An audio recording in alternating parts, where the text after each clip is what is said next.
অবিজেপি দলগুলিকে এক ছাতার তলায় আনতে চাইছেন মমতা বন্দ্যোপাধ্যায়। এবার ওড়িশার মুখ্যমন্ত্রী নবীন পট্টনায়কের সঙ্গে বৈঠক করলেন তিনি। বিজেপির বিভাজনের রাজনীতির বিরুদ্ধে আঞ্চলিক দলগুলিকে একজোট হওয়ার কথা বললেন বাংলার মুখ্যমন্ত্রী। ওড়িশায় পঞ্চায়েত ভোটে নবীনের দলের ঘাড়ে নিঃশ্বাস ফেলেছে বিজেপি। দল ভাঙানোর চেষ্টার অভিযোগও উঠেছে তাদের বিরুদ্ধে। গত শনিবারই বিজেপি সভাপতি অমিত শাহ বাংলা ওড়িশা দখল করে বিজেপি স্বর্ণযুগ আনার কথা বলেছেন। এই পরিস্থিতিতে মমতা নবীন বৈঠক যথেষ্ট তাৎপর্যপূর্ণ বলে মনে করছে রাজনৈতিক মহল।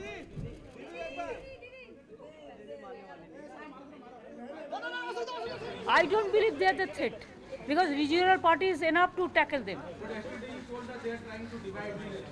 They divide the caste, they divide the party, they purchase sometimes the ministers, the MLA, the whatever they can. They divide the Hindu Muslim, they divide the Sikh Christian, they divide the tribal SC. So many division. Even Hindu to Hindu also they divide. We don't do it. We want unity.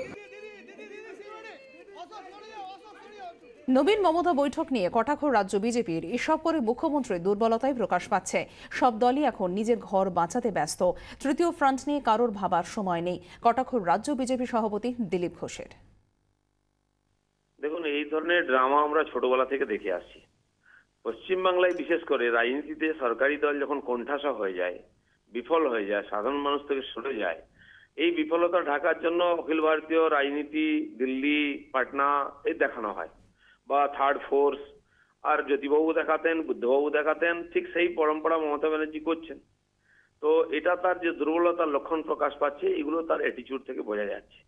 তো সেই জন্য এটা তো সোনার পাথর বাটি, third force, তৃতীয় front কোনোদিন হয়নি, হবেও না।